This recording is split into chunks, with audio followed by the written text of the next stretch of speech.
So, what if I told you a high school history class could basically turn into a fascist movement in just 5 days? It sounds like something out of a movie, right? But for one classroom in California, it was terrifyingly real. Let's dive into how one simple question spiraled so completely out of control. It all kicked off with this one single question. After watching a pretty heavy documentary about Nazi Germany, the students in Ben Ross's history class were just floored. They couldn't get their heads around it.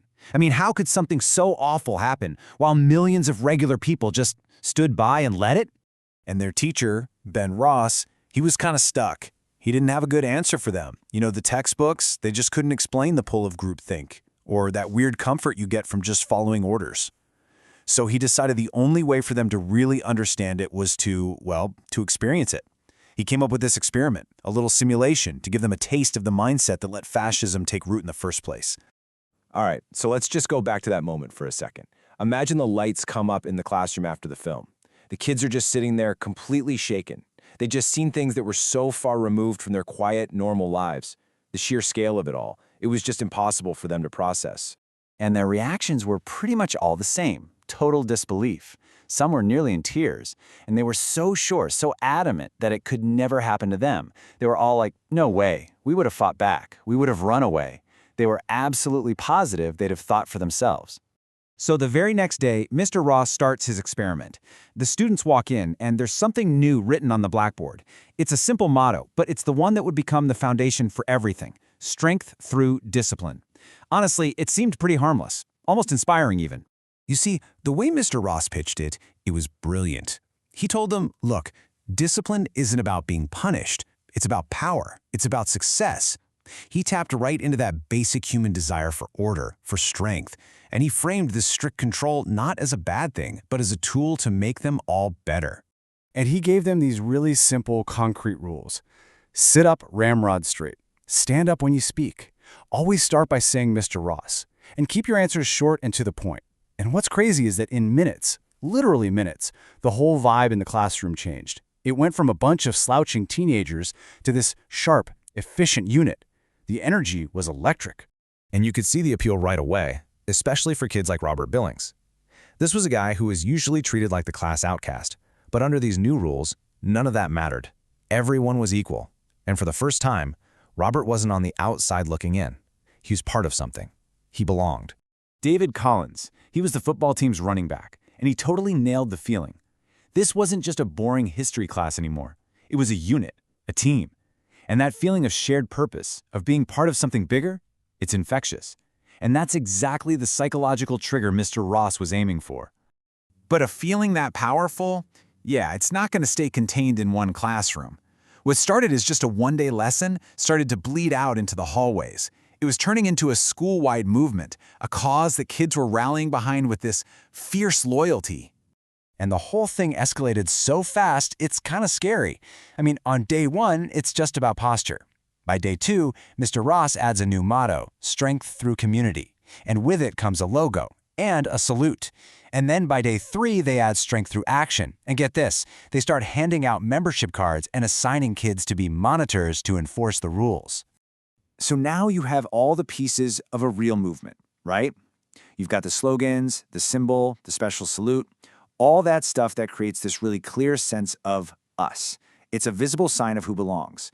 And those membership cards, especially the ones marking the monitors, that's when this layer of control and surveillance starts to creep in. And part of the problem was, it really seemed to be working. The school football team, which was apparently a total mess, adopts the principles of the wave, and suddenly their coach is just blown away by their newfound unity. So you can see how, from the outside, it looked like this really positive, powerful force. But yeah, you knew it was coming. Just as quickly, the dark side of all this started to show. That empowering feeling of community started to curdle into this demand for total absolute conformity. That line between choosing to belong and being forced to, it was just disappearing. Suddenly, peer pressure wasn't just about fitting in anymore. It was a weapon. An us versus them mentality completely took over. Members of the wave started intimidating and shutting out anyone who dared to question it. Pretty soon, kids were following the rules not because they believed in them, but because they were afraid of what would happen if they didn't. And this is where it gets really unsettling.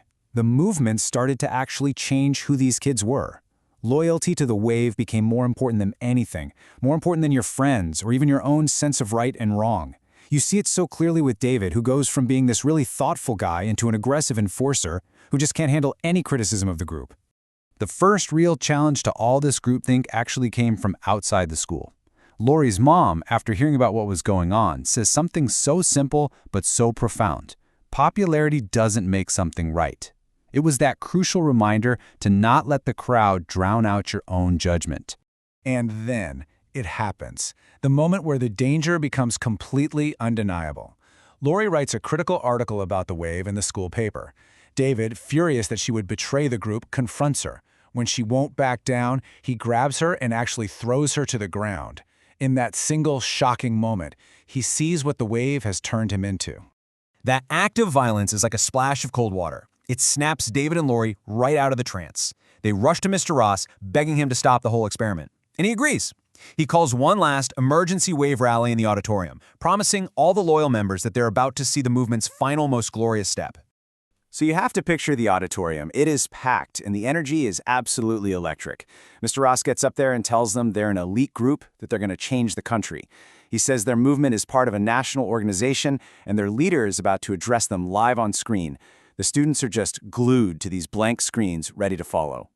Banners are unfurling. The kids are chanting their mottos, giving the salute in perfect unison. They are 100% committed.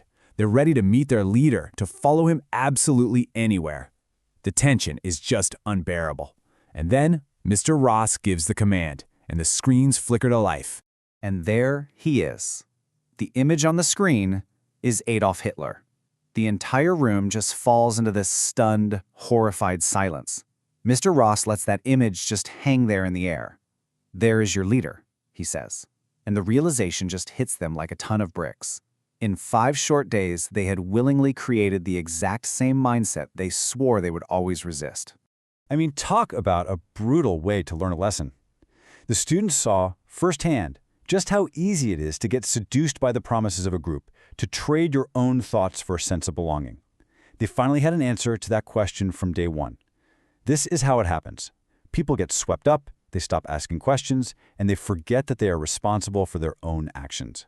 As the shocked students filed out of the room, Mr. Ross was left with this final chilling thought. He wanted to teach a lesson about the past, but he ended up proving just how easily that past could be repeated.